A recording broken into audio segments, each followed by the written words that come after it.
Hello, I'm Martin Mercer. And I'm James Mastriani. You've never heard of us. We're two Brits who grew up in North London and have had varying success in the film and television industry. In our ever-advancing age, we find ourselves on the wrong side of Hollywood. In our series of podcasts, we'll share our experiences of what it's like being a British bloke living and working, or not, in the biz. We'll discuss everything from fish and chips to things that wind us up. So stay with us. It's all uphill from here. This podcast may contain strong language. If you're of a sensitive nature or easily offended, we invite you to, as they say in Blighty, Jog-on. Welcome back, part 2 of our interview with James W. Bates. Yes, and an interesting side note was that August 28, 2023 was the 30th anniversary of the premiere episode of Power Rangers. Fabulous. Let's get into it. Yes. I had to go into my boss's office and go, so it's 6 p.m. on such and such date. And they said, yeah, we haven't picked you up. You're under contract, so that's it. It's like, ta-da, pack your bags. Well, that's the thing. It's like, oh, no, you don't have to leave. You can stick around. They didn't necessarily have the plan. So I actually picked an end date 2 weeks later, and I left that day. But the company with new producers had picked up another 40 or 80 episodes of Timon and Pumbaa. They got a big order for a bunch more. And I think it wasn't going to go to CBS. It was going to go elsewhere. But they'd done a lot of stories. These were new head writers, and the original show had its own team. And those people all went off to do other shows. They were having trouble getting premises. Well, hey, I was suddenly a freelance writer. So I pitched 10 premises and 4 of them got approved. There you go. Because I knew the show. I was the exec on the show. Right. So you did 4 pitches that got picked up, but now you were freelancing. Did that mean you were still doing the same job, but you were actually getting paid better? It was maybe better, but you didn't have the health insurance, of course. I was no longer an employee. Right. I was a freelance animation writer. Right. But I knew the format, and I had new animation writing being different. I knew that show, but they were different story editors. And the funny thing is the show was a little different, and I had in my mind what the show should be. It was a challenge because these were new writers. They were good writers, but they were not the same spirit as the team and the show that had existed. And I think some of my stuff didn't go through even though I knew it should have. Right. Because I gave notes on the show. Right. It's my show, you know. Right. And so like my favorite episode that I wrote, the final product looks nothing like my script. The most tame of them was shot almost word to word for what I wrote. Wow. And it's just Sod's one of those law, isn't it? Yeah. And that's the other thing is in the process in animation, shows were starting to be more storyboard based, you know, but at this point they still followed the script. But because my experience being an animation exec who gave notes, I kind of knew how to write for animation. It's interesting because I still love that show. I'm part of the Lion King franchise. Sorry, but I got to get in there. Oh, I'm babbling. It's tough, you're a tough one, you are. No. But, no, but I didn't know this. I certainly didn't know about you. Got in there at quite a high position. You'd had a taste of that. And now, boom, you find yourself in the freelance world, part of these great IPs. Oh, yeah. And this is obviously before the next great IP you joined, which is Power Rangers. So how does this get you to there? How long was that period of time? And what happened? Well, haha. That's not the next great IP I joined. Oh, okay. The saving grace in my life, and the only reason I think I still exist, is my wife. Oh, now, that's sweet, Karen. She's a perfect woman, except for one fatal flaw. She married you. Horrible taste. Yeah. Horrible judgment. Horrible judgment when it comes to men. Right. I'll skip that stuff other than the fact that I fooled her to move out here. But she moved out here. She bought this. She bought a young, slightly, maybe a little overweight Disney executive with lush hair and huge future. And it was the hair that within a year bamboozled of her moving out, I'm a freelance animation writer. Right. But Bait and switch. But at that time in Philadelphia, she's an illustrator and she puts together textbooks. Oh. She worked that kind of work. So when she came out here, you know, she had a skill. Right. But as an artist, one of her favorite people in the industry was Matt Groening in The Simpsons. Well, again, through the trades, I'm an advertisement for the trades. You are. At the end of my time at Disney, I'm looking in the trades trying to find a job, right? And I see a job for a graphic artist. So, you know, I made a photocopy of that and took it home. And so she applied and she got a call for the Curiosity Company, and that was Matt Groening, The Simpsons, his publishing arm. She eventually got a job there. She's a comic book letterer, but also does layout for the calendars and all that kind of stuff. So here's one of the few times I've ever used the old nepotism / whatever. During my down period, they got to know me. I'm part of the family at her company, and they started doing strips for the London Times. Simpson strips. I say. Yes, my local paper. 3 to 5 panel Simpson stories. Right. And didn't really pay much or anything, but it was also kind of low risk. And I had a little bit of experience there with storyboards or whatever. They let me do a few of those. So hold on there. So Matt Groening, if I'm saying that properly, is... Groening. You're not, but it's okay. Groening. You're groaning. Groening. Groening. Matt Groening. Yes. He created Simpsons. He did Hell. Life in Hell, yeah. But when this syndication comic strip came along, are you saying that you actually wrote this? He would then see it? I mean, that's quite fascinating to me. How did that Yeah, work? so Uncle Matt, no. But for the Simpsons comic strip, he wasn't writing those. Right. And he had 2 series of comic books for the most part. Well, mainly it was Simpsons comics. And they were not copies of the episodes, but they were like an episode story and some shorts. And they were, lucky for me, looking to branch out to do shorter stories because he loves little Lulu and classic things. So he wanted to do like a Bart Simpson book. But before that, hey, we have this gig doing these shorts. And because I had an in, I had written on Timon and Pumbaa. I was a Disney guy. So, oh yeah, Karen's husband wants to pitch us some stuff, and I pitched some stories, but I got my foot in the door.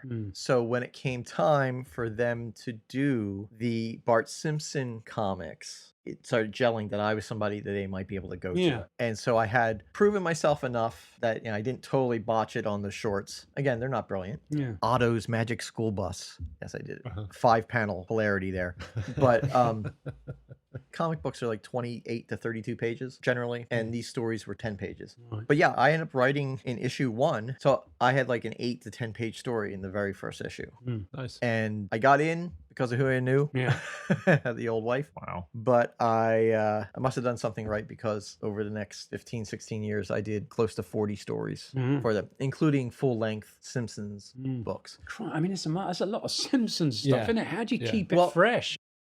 The show's now up to 800 episodes, 30 plus years. Unbelievable. But when I started writing on it, they already had 200, 300. So you have to come up with stories that they haven't done. You're not doing their stories. But because of the stories like on the TV show, I hate to say it, I'm sorry, I was never a fan of it, but that's nothing to do with the show. It's to do with my lack of wherewithal. But I never tuned into it. But the thing is I do remember people were always I mean, this is back in the 90s when I was living in Texas, and it was very relevant. And Simpsons was this thing that's almost foretold the future with many of it, the whole Donald Trump business. That was quite a feat. You were involved with all that, I'm taking it, over those years. I never worked on the television show. Oh, okay, just the comics. But the challenge, though, is that TV show has done everything. Right, okay. But they continue to do fresh stuff. Yeah. And, still to this day. But having to come up and pitch a story that you're not just copying what they've done, I must have done something right because I did a lot of them. Yeah, that's a lot. That company was called Bongo Comics. It was a good company and they would rely on me, but it was also a different discipline. But I wasn't getting consistent work.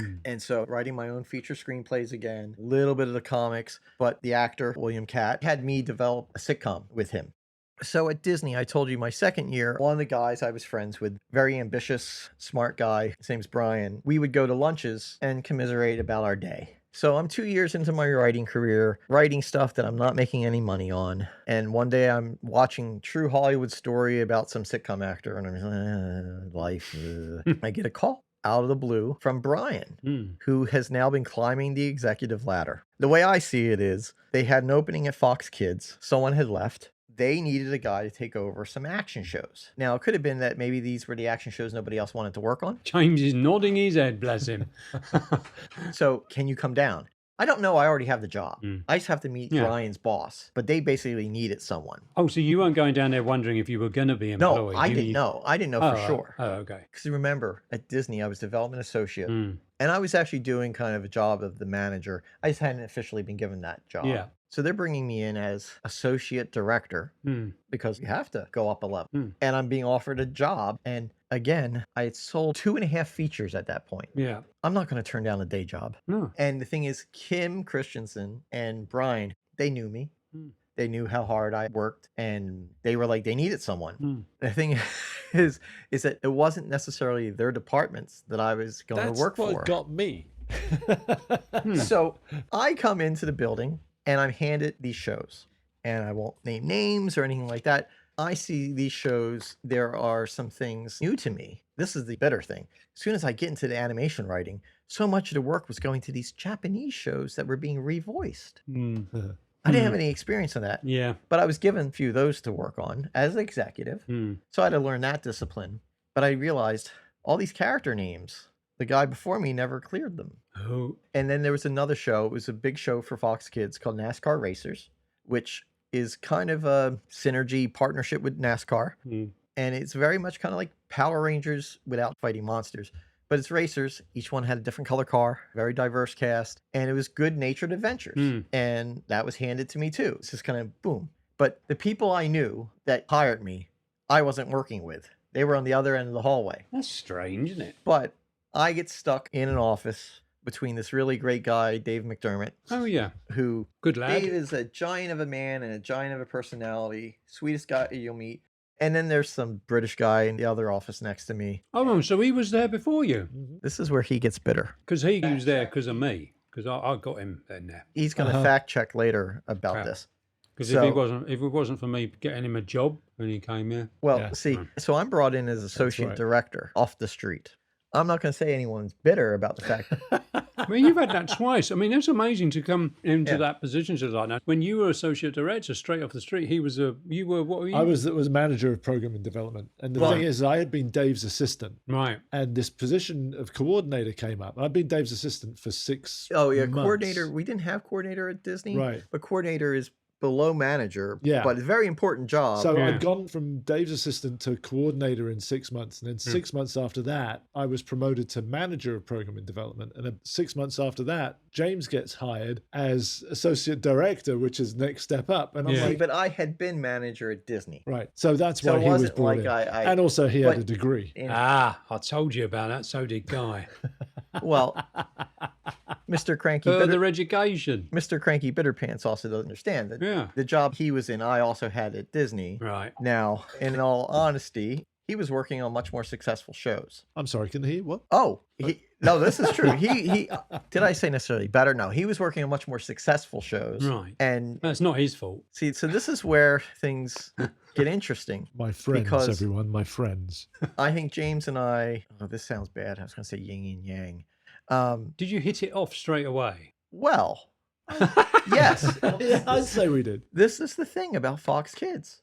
Nobody was going after each other's jobs. Right. Everybody was just cool. I don't want to say half the things that we would do because they'd get us in trouble. Why not? Go to a movie during the middle of the day. New episode of That 70s Show was on. Let's all 6 of us get in the office and watch it while no one's paying attention. It wasn't exactly like that. That kind of thing. Nice. Listen, I couldn't wait to get into the freaking But office. see, the other thing that was different, unlike at Disney at the time when I was there were 3 different departments. Well, we were all doing development, taking pitches, doing current programming, doing post-production. Yeah. We were doing all of those things.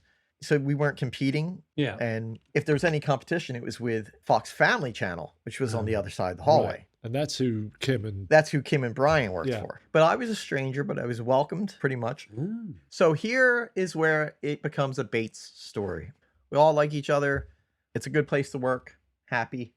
Right. Made friends. Friends I'm still friends with now 20 years later. Right. That's the kind of place it was. One morning, there's a memo in my mail slot that I recognize. It's got Mickey on it. Chaim has sold to Disney. Oh, just that's how you find out, just with a little note. There have been rumors and stuff, and I will not do. You see, James is looking at me. Here's the thing. One of the other plays I was in high school, I played Dracula. Now, I look like Bernie Sanders now. Again, then I had lush black hair. No more hair. At that point, my ability to do impersonations, everything within the first 5 words turns into Dracula. So, Mr. Saban, you want to do it? the memo. Oh, yeah, he sent a memo. He sent a memo a few weeks earlier saying there's rumors going around about me selling the company. That James was going to quote in his Dracula voice is, "What, am I a moron?" Right. which is IM's way of saying I'm be stupid to sell the company, which was all things to quell the rumors. And then 2 weeks later, there's Mickey Mouse on the memo. So he's a moron. And at that point, James and I become, good friends. So here's the interesting thing. We didn't know. One of our other coworkers, Patrick, had been courted by Fox. Again, long story short, that's what you should call my episode here, is that... Okay. All right, done. Okay. Is there was still what you would call in the biz real estate. The shows that were airing, that we were making, all those properties were bought by Disney. Disney now owned them, basically. But it's not like they turned off the show on Fox affiliates. No, they still had another 8 months to a year to air on Fox channels. Well, Patrick, he needed a crew. And James and I were offered to go.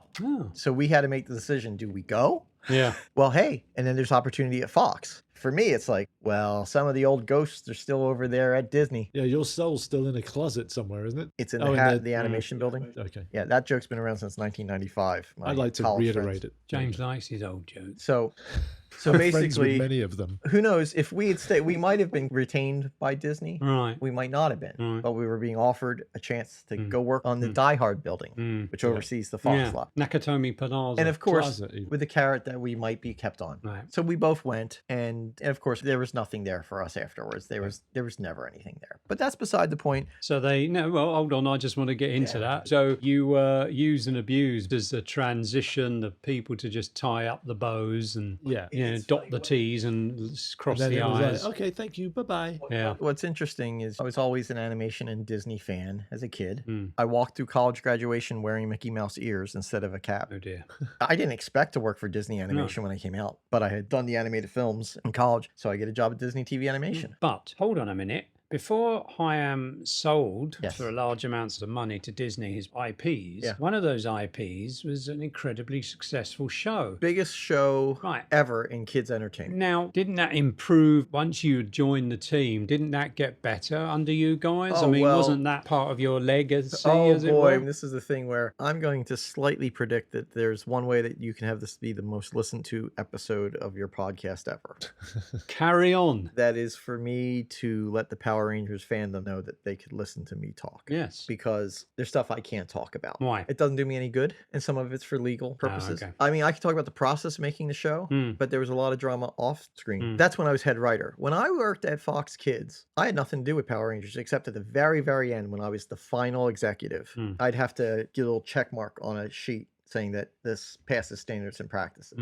But I will say the show is its own unique, entertaining, when it's at its best, aspirational. I mean, it's not Shakespeare. No. It's repurposed from a show, and sometimes it doesn't necessarily match. It works the way good old Godzilla movies go. Yeah, exactly. Modern Godzilla movies haven't succeeded. It's because the appeal of Godzilla that really works, that has worked for 70 years, is the guy in a rubber suit. Tasakachi. Right. Tasakato. Tasaka. Tasike. We've done this before. I know. We'll have to go back and listen. All right. Well, whatever. The art of model making effect. But Power Rangers works on that level. And can I just quickly interject? I, as you know, worked on the movie, Yes. the reboot. I hate to say it, not to slag the directors. It was too fucking serious. I will say it failed miserably because of that. I'm going to refrain from comment, Well, as I may be gesturing. Right. That Yes. you can't see. Yeah. Power Rangers, at its core, when it's been most successful, so do the math, it is an aspirational show. Like, a kid doesn't have to buy an action figure. No. A kid can go out with a stick, and that could be his sword. The kid My son, Lucas, that's what he does. Kid He can- he loved it. If he's got marbles, he can grab marbles. Yeah. It's aspirational and teamwork. And the thing is, Mr. Saban gets a lot of grief in the fandom, and he gets a lot of grief from different people, and people don't see the show.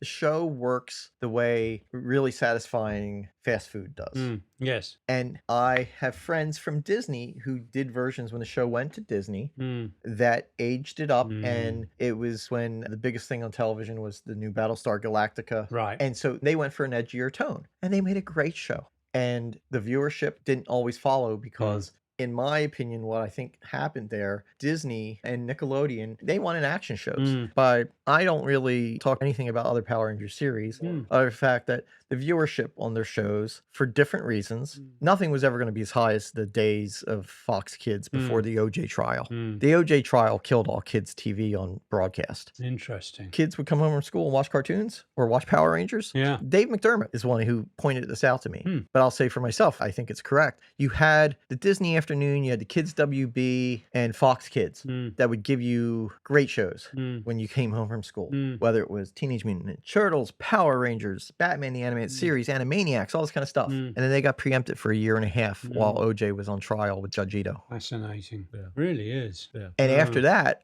many of those affiliates were like, oh, well, this trial's over, but we got great ratings, so we're going to syndicate, you name the person's talk show or Jerry Springer or whatever in those time slots. And so kids went to cable for tunes. But Fox Kids still prevailed and they stuck around and they had the syndicated block. And Disney Afternoon still around, but they never were as big as they were. So, but Mr. Saban saw the opportunity, I think, when Disney had Power Rangers for a while. He no longer had a network, but he saw he could get Power Rangers back. And I think he has a basic philosophy for the show. That is why it's successful. And this goes back to the movie. The movie tried to be for an older, more broad range audience. But the show, when he bought it back, it didn't depend on whatever season, because the seasons are always different every 2 years in Japan. Some of them are more adult, some of them are less, some of them are themed on cops, some are space rangers, some are samurai. So Mr. Saban saw the opportunity, hey, I'm going to buy it back from Disney. And he went to Nickelodeon and said, you've been trying to do an action show. Why don't we make a real estate deal and I'll produce the show and you put it on your network. Now, Nickelodeon creates tons of great shows in-house, but they made this deal. And one of Chaim Saban's top executives was a guy named Brian. Now, he's a producer on the feature. He is now. He was on the feature that you worked on. Oh, was he? Oh, yeah, he was a producer. I'm sure I probably got an email from him then. Oh, absolutely. I do remember a Brian. Yeah, oh, yeah. Oh, hello, Brian. Yeah. So to not go too deep into it, they had source material that wasn't very American. And they had a producer from the old days who really liked that source material. And he had his way of doing things. And he had some writers, just a couple, and they were making a show very close to the Japanese. And it wasn't making everyone happy. It's a collaborative thing. This is very diplomatic of you, James. Too diplomatic for this show. Yeah. So sorry, just to cut in there. Are you saying that the Japanese culture and everything is obviously quite different from America? In this iteration of Power Rangers as it was now, in this sort of, it was very successful. Disney had brought it because of that success, because of the toy sales, and then they kind of did their magic to it. He said that, not me. And then Chaim, I'd never met him. I've seen him on that Netflix show talking about Power Rangers and the toys. And he seems very passionate and very creative producer, actually. So he took this thing back, but it had been futzed about with so much, it would now have been more going towards a Japanese style of culture and storytelling. Well, last show Disney did, they were swinging for something a little bit aged up. Right, older. Now, Chaim was very financially successful and creatively successful doing a version of the show that it includes girls, it's girl heroes, but it really targeted that toy buying market. I mean, when I was at Disney, I didn't realize that they generally don't make villain toys or the female character toys because they don't sell. Really? Yeah. Well, at least back in the day, because little boys are the ones that buy action figures and buy the vehicles. So we had a show that was based on ancestral samurai, but Power Rangers tends to be high school. So that wasn't necessarily meshing, but it was a really good source material show. It was. Very good show. But there aren't many ancestral samurai that live in Encino, right? Yeah. And so it was, how do you adapt it? And the producer, Jonathan Zakor, and his team that were there, they were keeping very close to the original source material. Their story editor had never written anything. She was a translator. Their one staff writer, she had written on Power Rangers before. Very nice, good to work with. And another writer who he was a newbie. And it was just these two writers trying to create the show. Wow. And when I got the call, again from Brian, they were, I think it was 6 weeks from the start of production. And they wanted the scripts to be changed. They had written 15 of them, but I think Mr. Saban wanted a Fox Kids sensibility. And Fox Kids is the original X-Men the Animated Series. NASCAR racers, Power Rangers, Digimon. Name some more, James. Beetleborgs. Yeah, Beetleborgs, for sure. It is aspirational fun, superheroes, good, evil, wrapped up pretty much in one episode. And if you sell a few toys, that's okay too. Yeah. But just. And so Brian would have to speak to it himself, but I believe the thought was, okay, we kind of got a crisis here. Mr. Saban is going to shut down things, which cost money, and puts shoot dates and crews and sets and everything in New Zealand. Right, because it wasn't done here anymore, was it? They changed that, Disney. Yeah. I think that was a Disney thing. Yeah, it was Disney. But there were sets being built. There were things being set up. And suddenly you had scripts that weren't approved. So Brian reached out to Fox Kids people. And it was me, our friend Jonathan Rosenthal, who was another exec, and Dave McDermott he reached out to. Dave couldn't make the meeting. So Jonathan and I went there and we watched a table read. The example I give is that they were really sticking to the Japanese show, and they're a group of 5 kids, and there's the country girl, and she's a little bit klutzy. And then there's kind of the fun guy. Now they're going to have a little bit of a romance going on. But in the Japanese episode, she trips the fun guy, and and she's like, oh my gosh, she feels awful. I'm going to get you a flower poultice. Right. Seriously, in the Japanese. Now, in the Japanese, it works. Yeah. I don't know if you want to explain what a flower poultice is, but it's an old-timey way of healing something. Yeah, James uses it all the time. The farmers used to do. Well, I'm sitting there, and they kept that. That was in the script. Yeah, that's odd, isn't it? And I'm like, 5-year-old American audience. Yeah. So I say, she should just go to the fridge and grab a bag of peas. Right. Oh, yeah, that's a good idea. You say that whilst you're there. Yeah. That's your first, right? Okay. But that is one tiny example of the kind of things that I was like, oh, do I have to be William Goldman to come up with that? No, but I do. So... So Brian calls me later, and I get along well enough with everyone in the room, and he asked me, I need to bring in a head writer. And he's like, James, you know writers. Who do you bring in? I said, James Bates. Good man. Yes, there you go. And? Well, again... The rest is history. And so I was given the opportunity. It was going to be a short-term thing. And I'm like, I'm going to punch up some scripts. And I was going to get a small weekly salary and then a little bit of money each time script got approved. And we are basically now 5 weeks from production. No health insurance, of course. Freelance, right? Freelance. Yeah.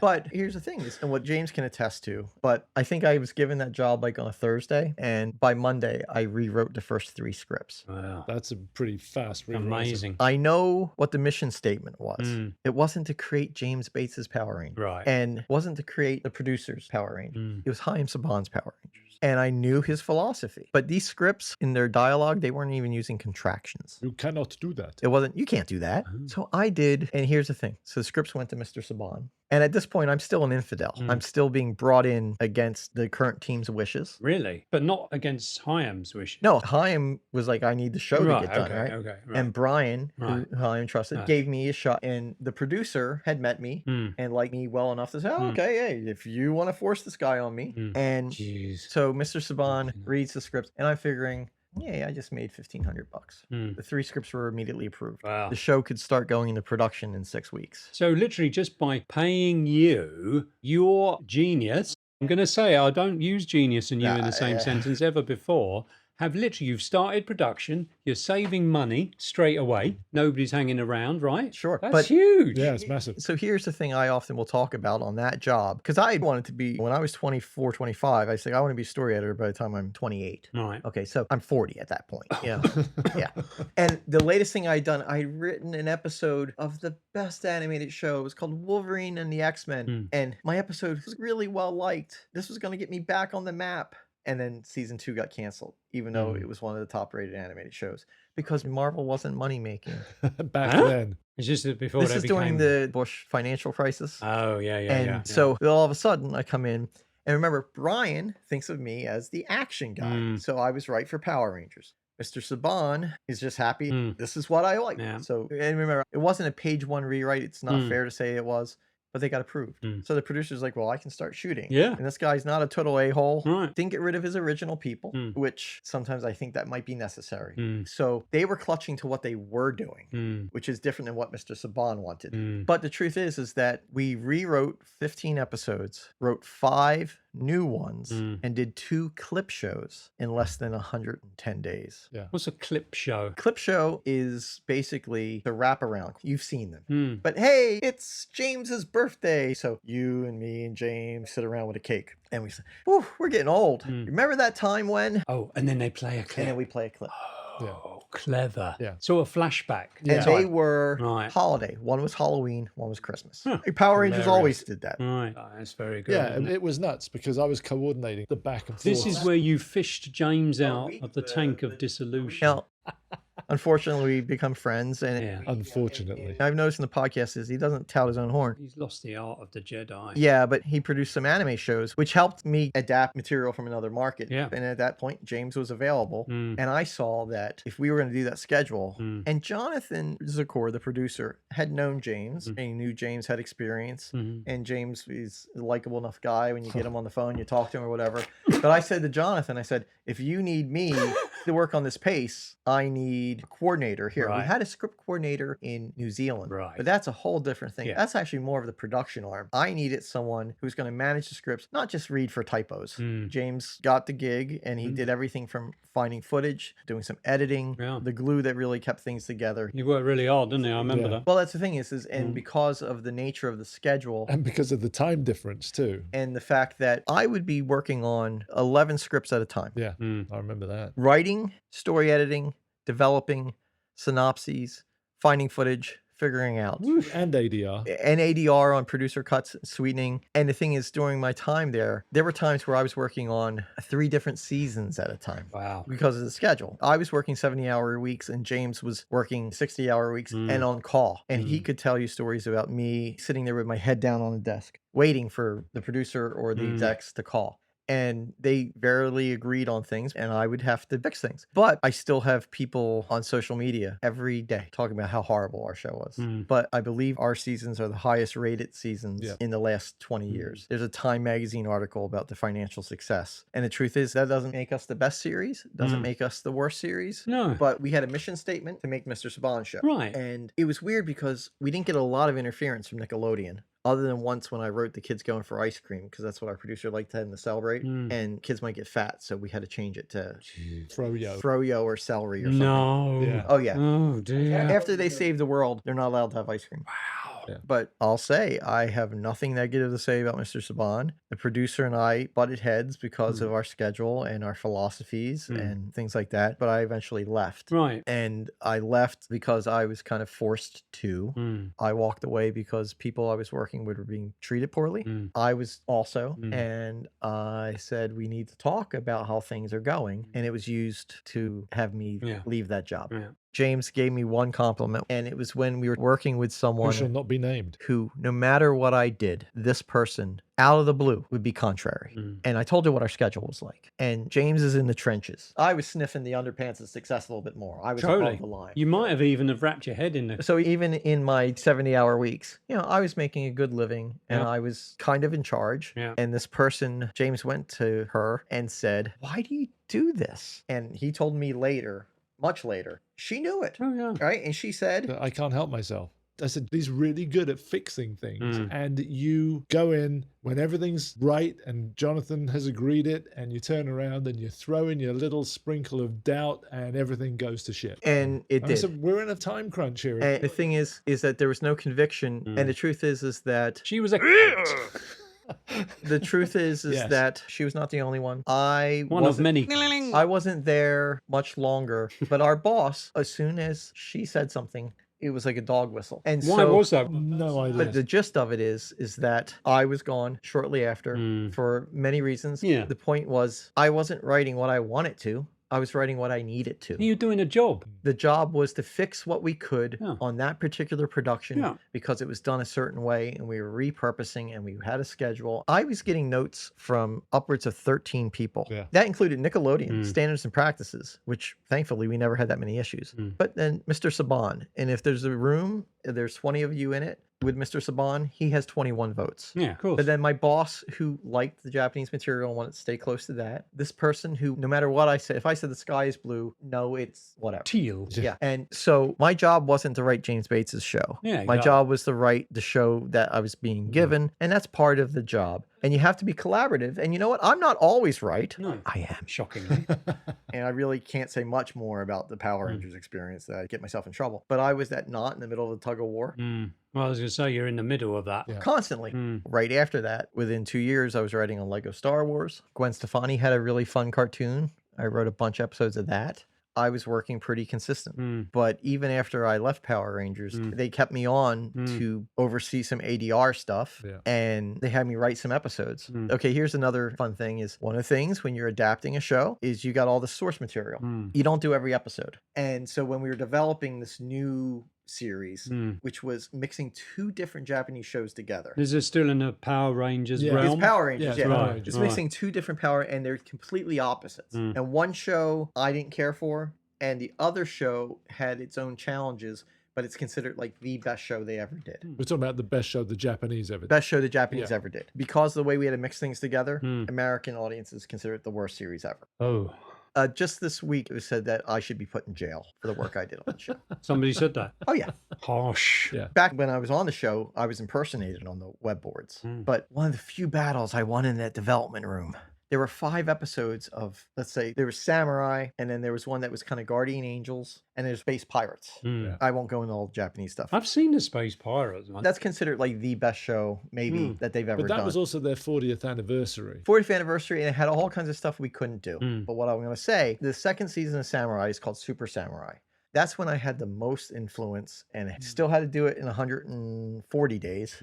But there's a really good storyline at the end where the villain has this big master plan. Well, the next Japanese series we're adapting, there are these 5 episodes where that villain on that show has a plan that's almost exactly the same. Right. And I'm like, I want to use the pirate show, but I'm like, these 5 episodes we can't use because it's the same. We can't do that. Yeah. I win that battle. Like 1 out of 20 is not bad. After I leave the show, they're like, James, we want you to come back. The only person in the world that can write this 2-parter is you. It's really important. And it's with one of your favorite characters. Like, okay. And you know, I'm just sitting there going, I'm underemployed now. 2-episode fee, and you know what? I'll play nice. It's fine. And I cared about these characters. Okay, James, here's your footage. It's those 5 episodes. That's what being a writer is. Yeah. Any way that you can get kicked below the belt, they'll find a way. But in hindsight, I'm not sure if this was Kobayashi Maru. Oh, It's when Kirk is given a test that you can't pass. right. Oh. And it's a test, and then he cheats. Oh, is that like a? Oh, yeah, Yeah. yeah. It's in Wrath of Khan. Yeah. He changes the. Yeah. Well, yeah. this was a real Kobayashi Maru for me at the time. And so I lost my job, but I kept my soul. I don't know if there was a different way that could have worked out, but I also thought with the success that we had that I would have more opportunities to story edit. But the thing is, with the writing and the kick in the nuts, and yet with this strike going on now, no, to make it clear, you're not affiliated with the. Oh, I'm not a WGA member. You're not a member, Right. Because you don't have to be to do what you do. Right. Oh, I wish they covered us. Oddly enough, they don't cover you, and I am shocked by that. We don't get residuals. I have That's episodes. insane. I wrote on a show called Buzz Lightyear of Star Command that ran on Disney Channel for 5 years. I've not a penny. And it just blows me away, James. But nonetheless, this is going on, and a lot of people are not working and everything. And I was just talking to James, the attitude towards writers. And so, even though I've read hundreds of scripts doing my job, there is a public opinion that they're very well paid, there's all these residuals and so on and so forth. Sure. Do you find that affects you in your life and the perception of what it is to be a writer? You know, we live in an industry town, so it's kind of different out here. What's different being a writer is that everyone thinks they can do it. And the truth is, you know what? Who am I to say they can't? You know, I just helped produce a short film in the past 2 years with James and Peter Bruno. And those it was hacks. probably our 10th or 15th project that we've tried to get together, and it's the first one that got made. Now, I have another friend who his lovely wife just wrote a horror short that's part of a competition, and when Sally's movie get made. Oh, that's not it. It's Well, no, but I'm just saying is and that that's just a joke, that whole situation. the way that you go into this, it's one of those careers. My experience doesn't necessarily mean anything to when you walk into a room, because as soon as Final Draft came out as a piece of software, everyone can do it. If we all sat at a table and said, oh, sketch us something, people immediately know that you're going to be a better artist. They see what you can do right there. But when it comes to writing, if you go into any bar and you go, hey, looking for screenplays, everyone's got one. And people see it as a lottery ticket. And that's me being a jerk, because I've dedicated my life. I traded my entire life with my family in New Jersey to pursue this dream. I wrote 15 screenplays before I moved out here. But to get my script read, it's difficult. Oh, yeah. Because everyone else has one. Yeah. And everybody's, hey, here's a script, you know. Well, you're going to Starbucks, didn't you? Starbucks. And everybody was Everyone's got writing a script. And I always wondered where those scripts went, you know considering the rubbish that's made. Doesn't necessarily mean that those scripts are bad. But it gets annoying because I picked a discipline that every one of my friends who is a director, they've written scripts. Yeah. Everybody who's an editor, they've written scripts. Yeah. But I have survived, and it's perseverance. It's more, what's the cliche? Perspiration over... Persecution. Yeah, persecution.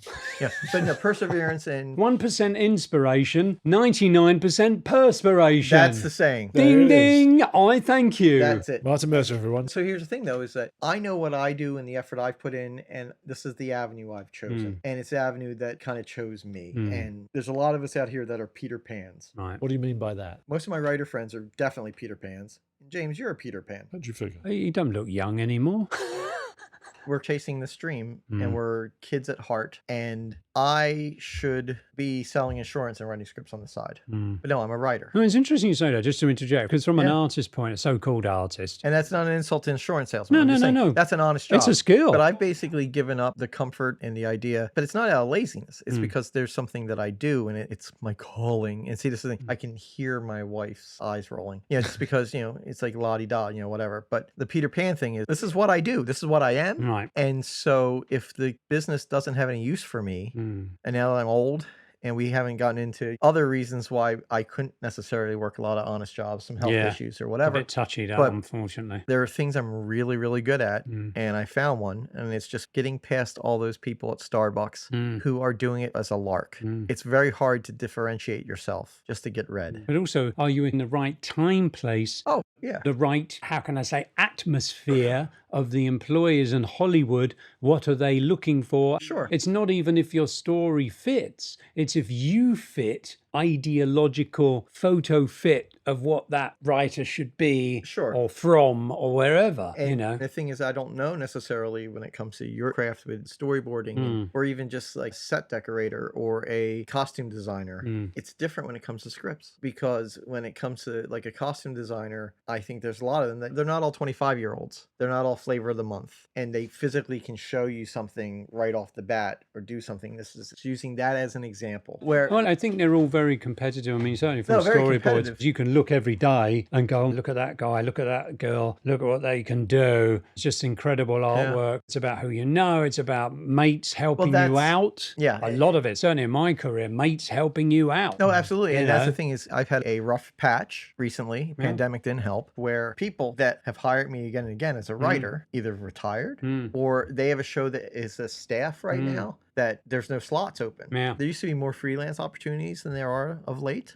I recently wrote a show. I don't think I can announce it, but let's just say it's a superhero show, very successful. I snagged an episode of it. And I get on the Zoom call with the story team, and there's another freelancer on it, one of the story editors that's hired me repeatedly, but he's just writing freelance. And he's a few years older than me, and he's brilliant. And I'm like, oh crap. If he is getting the gig that I'm normally going for, that's where I'm at right now. But the truth is it all takes is one of these guys that have a show, or guys or gals who I've worked for before, I'm available kind of thing, and they call me at the right time. What I will say, right after I wrote on Lego Star Wars and the Gwen Stefani show, I was given an opportunity to write for foreign companies. Doesn't pay as well. It's not a union breaking thing or whatever. And they jumped to hire me. They looked at my resume and said, Star Wars, Power Rangers, Buzz Lightyear, Penguins of Madagascar. They're like, you'll write for us? Okay, so I did an episode. Then he turned around and goes, oh, will you do 10 of them? Now, it's not Disney. It's not Warner Brothers, not DreamWorks. Someone offers me 10 episodes and they like what I did. So it was a new avenue.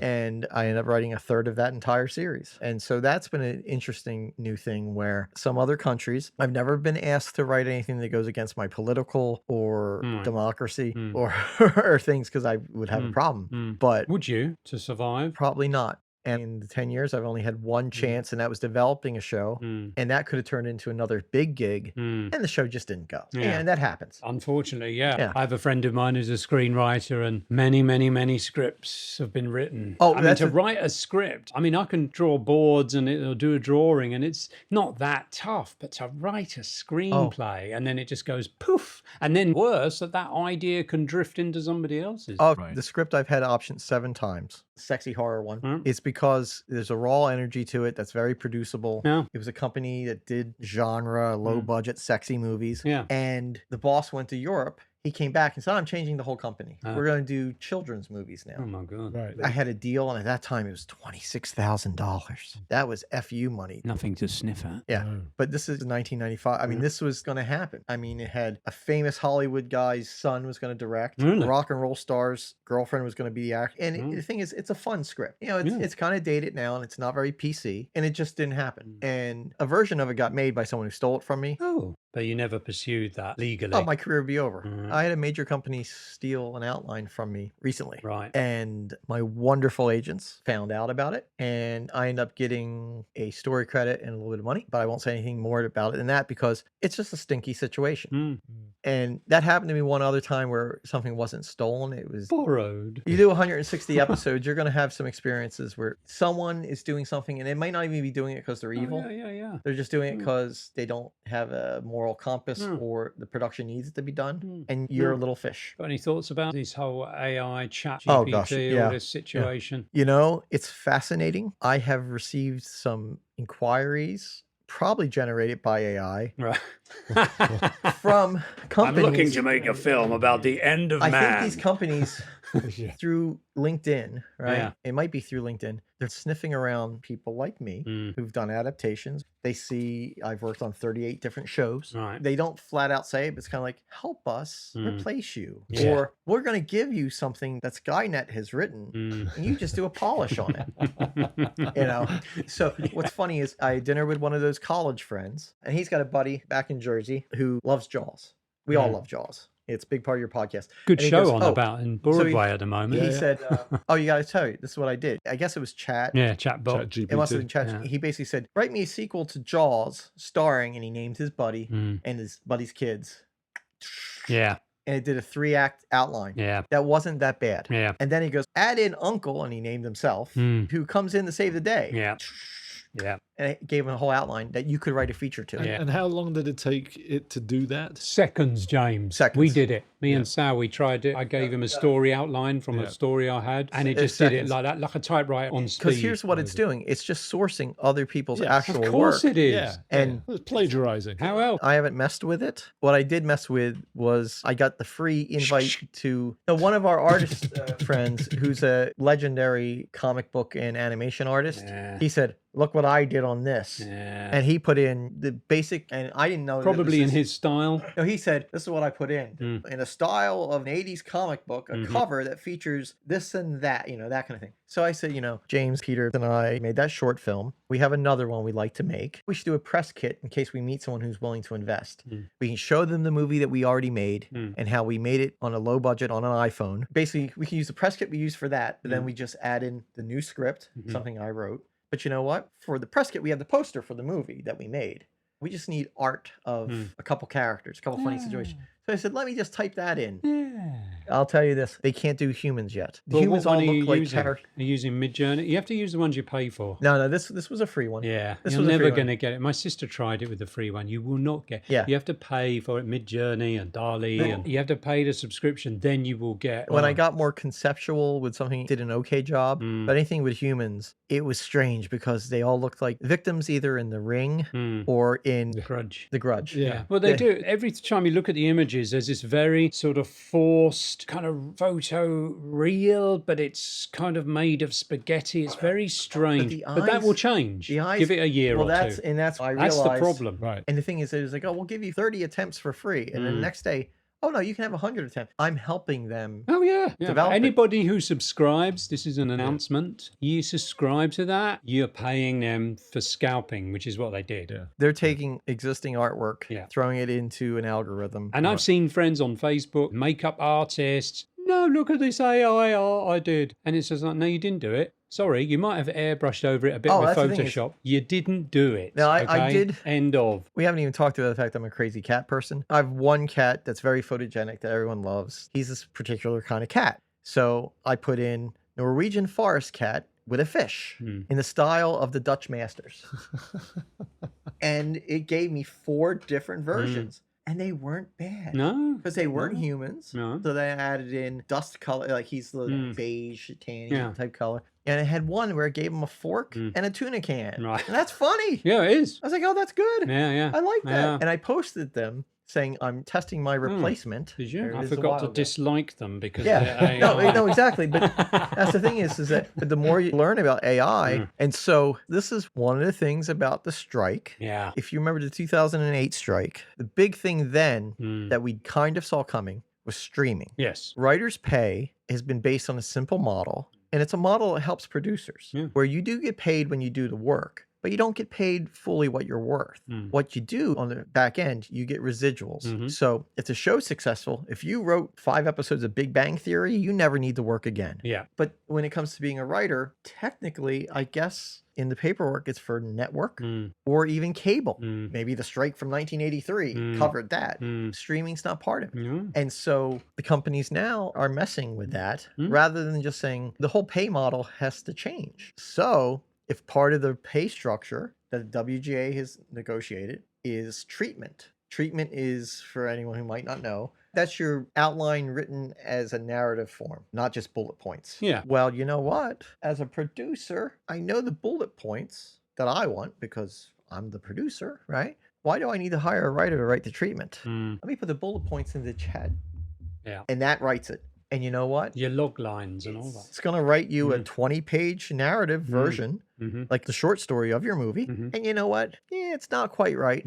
But then I hire a writer, or I have my development executive, or I polish that up. And then I hand it to a screenwriter who writes the script. But then I don't have to pay the writer to write the treatment. I can offer them less. Yeah. Well, this all has to be covered. That's the problem. The whole cake is being just sliced. Right. And if somebody said on Facebook is that I didn't know that robots were going to actually do the painting and the writing, and we were going to be doing the shit jobs that we were hoping the robots were going to do. Yes. And that's the bizarre way it's going. And it goes back to now, I think, less sympathy for writers out there than I had wished there would have been. Yeah. Because every time I go visit people back home and I go out for beer with high school friends, you know what happens? Everyone pitches me their script idea because everyone's a writer. Yeah. So the idea that the human element in it, I would hope people understand the importance of that. But if you have the Library of Alexandria all inputted in and the algorithms know how to steal this little bit and that little bit from a story, you need a hack like me to do that, to have soul. Right. You know, I've put in the soul and the effort to have a writing career. So sometimes it irks me when everyone thinks they can do it, but that doesn't mean they can't. No. And I think a lot of people treat it like a lottery ticket because they think they can do it. This is me on my high horse, right? Oh, you're Stephen King. Right. And the thing is that you then think, oh, AI can be a shortcut. But then there's, what's it called? Schnappenfraud, the German. Schadenfreude. Yeah. Schadenfreude. It's apple strudel. I'm sure we all said that wrong. Yeah, something strudel. Schadenfreude. But the idea is that you're getting these people going, fuck you, you artists, you have your skill, and now I can sit there like a monkey and type 3 words, and I can draw too. I can write. There's that Schnappenfraud about it, that kind of enjoyment of people's suffering who've studied art and creating these things. There's this laughter at it. Speaking the spirit of your podcast about, being on the wrong side of Hollywood, we all have a shared experience in the last 10 years of losing a parent or losing family. But we all also have done the same thing, the 3 of us in this room right now, that we traded a life that we could have had with family and friends to do this. And now a computer's going to replace me when I'm in my prime. I hope not, but Way to end on a high note, James. No. Well, that's the... No, it's true. Yeah. You don't hear this, No. I think, in a general discourse, or certainly not on podcasts where it's all, you've done really well, da, la, la, la, la. Oh, well, you have to say what a lot of people are thinking. Yeah. It doesn't mean it's true, and it doesn't mean it will come true, but it's people's thoughts. Yeah. But it's such a weird world. I'm doing what I've wanted to do since I was 12 years old. I didn't necessarily think, I still would like to direct something someday, but how it crystallized for me through all the things I've babbled about for probably 2 hours now was to become a screenwriter. My grammar and my syntax and all that stuff. I could probably write good novels, but you know what? That's not where I'm strongest. Well, James, Thanks, mate. thank you for making a long story short. I'm sure that was That was 3 hours. 3.5 hours, and I'm sure you can turn it into 45 minutes of nonsense. Bit of snipping. James is the rabbi of sound editing. Oh, no. James, thank you. Seriously. Yeah, thanks, Appreciate mate. you coming in. And Learned a lot about it's your an honor to past. be included, even though I've got the British name. My DNA test, which everyone knew that I was Greek, Polish, Italian. No, I'm Polish, and the rest is British and Irish. British and Irish, huh? Yeah. How much English? Yeah. Probably at least 30-40%. Well, Bottom half. But or I, top? but I know Irish. I can go back there. well, at least you might be able to get your Irish passport if you ever need to leave this. I country. don't think I have that much proof. Were you related to Ian Paisley? But Your yeah. Welsh is getting better and better. That's Nick. great, isn't it? Oh, no, I'm Scottish. Oh, bloody hell. Oh, no, sorry. No, I hope. I You've hope turned you, into Count Dracula. Disaster. see, and I The Hindenburg of voice impressions. Oh, the humanity. look. I'm looking at my notes. I didn't even tell you about writing for a superstar. Hey? Yeah, wow. Oh, yeah. You know what? He delivered one line, and I never met him, and I'm not going to tell the world who it is right now. He's a bit of an icon, though, isn't he? He is a bit of an icon, but I don't. But you know what, Martin? We can talk about my life, but you can never take away my freedom No, absolutely to not. talk about. No, my sugar-titted My heart's friend. not brave. My heart's not brave enough to let people know who I Your work words for. are lethal weapons, man. His company was very nice. They're very nice people. Yeah. And it was a really sweet project that had none of those issues. And so, It was a passion. oh Christ. And on that note, Yeah. James, thank you very much for coming. Appreciate you being Yeah, here. thanks, Well, James. thanks, Excellent. guys. I hope you can use some of this. No, Absolutely. totally. Thank you, Jimbo. Before we go, we bring you our Fact check! Fact check! Fact check! Fact check segment. Here with the benefit of hindsight, And editing. we can own up to our mistakes. Right, mate. Tokusatsu. We've done this before. Is a Japanese term for live-action film or television series that makes heavy use of practical special effects developed by Godzilla and Ultraman creator Eiji Tsuburaya. Yeah, something like that.